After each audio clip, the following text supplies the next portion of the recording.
पिछले एपिसोड में हमने देखा था कि वांग और मुवान एक गुफा के अंदर आ गए होते हैं ताकि वहां पर मुवान त्यानलिनदान को अच्छे से रिफाइन कर सके। जहाँ रिफाइन करने से पहले उसने पूरे गुफा के आसपास पे एक बहुत ही पावरफुल फॉर्मेशन को लगा दिया होता है, जिसकी वजह से कोई भी उस गुफा के अंदर आ ही नहीं सकता। लेकिन उस फॉर्मेशन को और ज्यादा पावरफुल बनाने के लिए और भी कई सारे पावरफुल बीस्ट के बोन की जरूरत पड़ेगी, इसलिए वांग उसे ढूंढने के लिए निकल जाता है। इसके बाद यहाँ से ये एपिसोड शुरू होता है। तो इस एपिसोड की शुरुआत में उस बड़े भाई के पीछे वांग ही आ गया होता है, जिसे देखकर वो घबरा चुका था। तब उसे वांग को देखकर समझ में आता है कि वांग तो उससे कहीं गुना ज्यादा पावरफुल है, इसलिए वो उसके सामने ग्रीट करते हुए कहता है, सीनियर आप मुझे बताओ कि मुझे क्या करना होगा, क्योंकि आपको ऐसा देख के लग रहा है कि आप मुझसे कुछ पूछना चाहते हैं। जिस पर वांग उससे कहता है, मुझे बहुत ही ज्यादा पावरफुल बीस्ट के बोन चाहिए, इसलिए तुम मुझे वहां पर ले चलो। ये सुनकर वो बड़ा भाई जो होता है वांग को उस जगह पर ले जाने लगता है, जहाँ रास्ते में वो उसे बताता है यहाँ पर अचानक से कई सारे बीस्ट मारे जाते हैं। किसी को समझ ही नहीं आता कि आखिर ये बीस्ट मर क्यों रहे हैं। इनके मर जाने का कारण बिल्कुल अनजान होता है, पर ऐसा कहा जाता है कि वहां पर एक बहुत ही ज्यादा पावरफुल और खतरनाक बीस्ट रहता है जो बाकी सारे बीस्ट की जान ले लेता है, इसलिए इतने सारे बीस्ट वहां पर मारे जाते हैं। इसलिए आपको वहां पर थोड़ा सावधान रहने की जरूरत है। जिसके बाद वो वांग को एक जगह पर लेकर आता है जहाँ पर कई सारे मरे हुए बीस्ट के बोन वगैरह पड़े हुए थे। लेकिन जैसे ही वांग आसपास के सारे बोन को चेक कर रहा होता है कि वो कितने ज्यादा स्ट्रॉन्ग बीस्ट के हैं, उतने ही बीच में वो बड़ा भाई जो होता है वहां पर अपने एक बहुत ही पावरफुल बीस्ट को समन कर लेता है, जिसकी मदद से वो वांग के ऊपर ही अटैक करने वाला था। लेकिन वांग अपनी रेड लाइटनिंग का इस्तेमाल करते हुए उस बड़े भाई के साथ साथ उसके बीस्ट को भी खत्म कर देता है। इसके बाद वो उसके अंदर से उसके भी जितने भी मटेरियल होते हैं वो पोटली निकाल लेता है। तब उसे उस पोटली के अंदर से एक सोल प्लेग दिखाई देता है, जिसके अंदर 100 से भी ज्यादा सोल रखी हुई थी। इसलिए वांग उस बड़े भाई की भी सोल को निकाल कर उस सोल प्लेग के अंदर ही कैद कर लेता है। जिसके बाद वो वहां से आगे बढ़ना शुरू कर देता है, क्योंकि वहां पर जितने भी बीस्ट के बोन थे वो सभी काफी ज्यादा कमजोर थे। वांग को थोड़े और ज्यादा पावरफुल बीस्ट के बोन चाहिए ताकि वो उस फॉर्मेशन को पावरफुल बना सके। तब वो आगे बढ़ते हुए एकदम ठंडी जगह पर आ जाता है जो कि आइस वैली दिखाई दे रही थी, और इसी के बारे में वो बड़ा भाई बता रहा था कि ये जगह बहुत ज्यादा खतरनाक है, यहाँ पर काफी सारे पावरफुल बीस्ट भी रहते हैं। लेकिन वांग को वहाँ पर एकदम शांति महसूस हो रही होती है। उसे ऐसा लग रहा था कि ये शांति बिल्कुल तूफान के पहले वाली शांति है, और उसका ये शक बिल्कुल सही भी होता है, क्योंकि तभी वहाँ पर एक बहुत ही बड़ा और बहुत ही ज्यादा खतरनाक ड्रैगन आ चुका था। और यही वो ड्रैगन था जो आसपास के सारे बीस्ट को मार दिया करता था, जिसके सारे के सारे बोन वांग को वहाँ पर मिले थे। तब उस ड्रैगन को देखकर तो वांग भी घबरा जाता है, लेकिन वो सोच में पड़ चुका था कि अगर मैं इसे मार कर ले जाऊं तो इसके बोन से तो काफी ज्यादा पावरफुल वो फॉर्मेशन बन जाएगा, इसलिए मुझे कैसे भी करके इस ड्रैगन को यहाँ पर मारना ही होगा। लेकिन जैसे वो ड्रैगन वांग को देखता है वो उसी की तरफ बढ़ना शुरू कर देता है और इतनी जोर से वांग के ऊपर दहाड़ मारता है कि वांग वहां से उड़कर बहुत दूर चले जाता है। तब उसकी पावर को देखकर वांग को समझ में आता है कि ये ड्रैगन कम से कम नेशन सोल लेवल या उससे भी थोड़ा ज्यादा पावरफुल होगा। लेकिन वो ड्रैगन पहले से ही काफी ज्यादा इंजर्ड था, इसलिए इतनी जोर से दहाड़ मारने की वजह से उसकी हालत थोड़ी थोड़ी खराब हो गई होती है। और इसी मौके का फायदा उठाते हुए वांग उस ड्रैगन का वहां पर खेल खत्म कर देता है, जिसके बाद वो उसे उठाकर उसी गुफा की तरफ बढ़ना शुरू कर देता है। लेकिन अब यहाँ पर 10 दिन हो चुके थे, जिस वजह से मुवान परेशान होती है, क्योंकि वांग ने कहा था वो 2 दिन में वापस आ जाएगा, लेकिन 10 दिन हो चुके हैं अभी तक वो वापस नहीं आया होता है। तभी उसे वांग की आवाज आती है जो मुवान से कहता है, इस फॉर्मेशन को खोल दो, मैं यहाँ पर आ चुका हूँ। इसलिए भागते हुए मुवान उस फॉर्मेशन को खोल देती है। तब वांग उस ड्रैगन के मरे हुए बॉडी को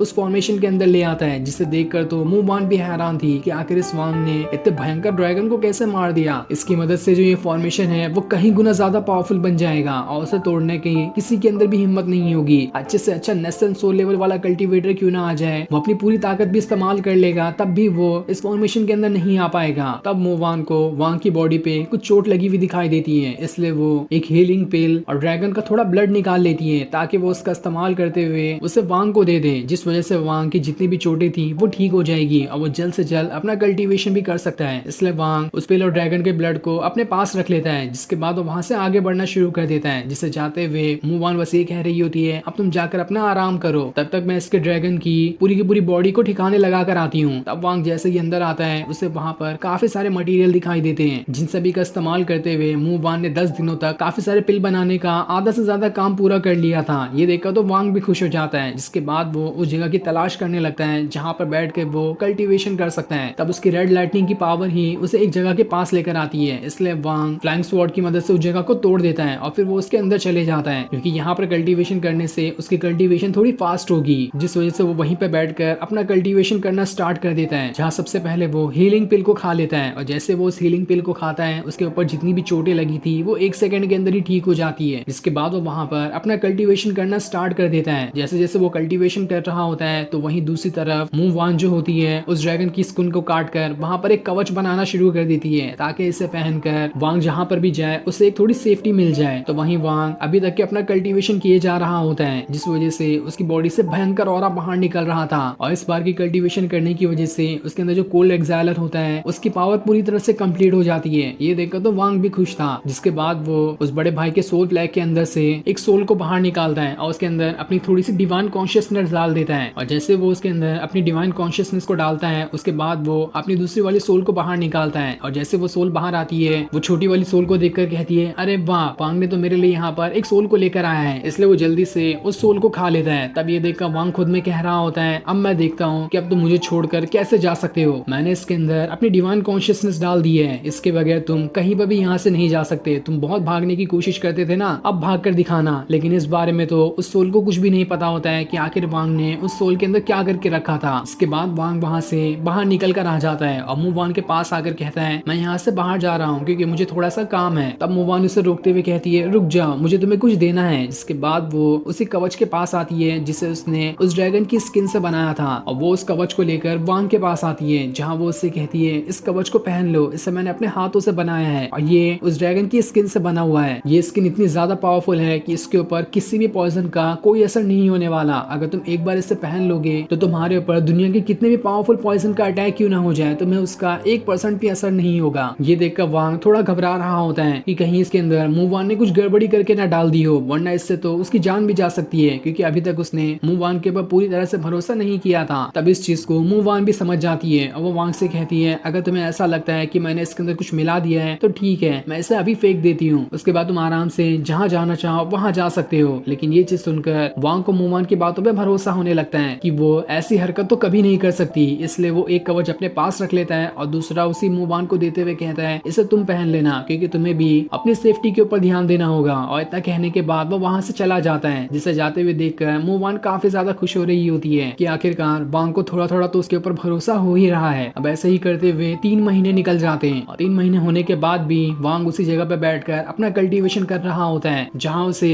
उन 9 में से बचे हुए 3 एक्साइलर पिल जो होते हैं उन सभी की पावर को एक साथ मिलाना था, क्योंकि उसने 6 की पावर को पहले से ही मिला चुका होता है। अब उसे अंदर से आवाज आ रही होती है कि अगर तुम इन तीनों एक्साइलर को एक साथ मिला लो तब ये गोल्डन एक्साइलर में बदल जाएंगे, जिसके बाद तुम रियल गोल्डन एक्साइलर स्टेज पे पहुंच जाओगे। जैसा कि तुम्हारे पास फेक गोल्डन एक्साइलर की पावर आई थी, उसी तरह से तुम अब पूरी तरह से रियल तरीके से गोल्डन एक्साइलर स्टेज पे पहुंच जाओगे। इससे तुम्हें कैसे भी करके इन तीनों के तीनों कोल्ड एक्साइलर को आपस में मिलाना होगा। लेकिन वांग वहां पर पूरी अपनी ताकत लगा देता है ताकि वो उन तीनों की तीनों कोल्ड एक्साइलर को आपस में मिला सके। लेकिन वो जितनी ताकत लगाता उसकी बॉडी पे उसका ही उतना नेगेटिव इम्पैक्ट पड़ रहा होता है और वो तीनों के तीनों एक्साइलर को पूरी तरह से नहीं मिला पाता। और तब उसके मुंह से काफी ज्यादा खून भी आने लगता है, जिस वजह से वो वहीं पर बेहोश हो जाता है और अब वो यहाँ पर कोमा में जा चुका था। तब जैसे वो कोमा में जाता है उसके अंदर से वो सोल बाहर निकल कर आता है, जो खुद में कहता है, पहले तो वांग जब चाहे मुझे बाहर निकाल सकता था, लेकिन अब तो वांग खुद ही बेहोश हो चुका है और ये यहाँ पर कोमा भी चला गया है। अब तो मैं अपनी मर्जी से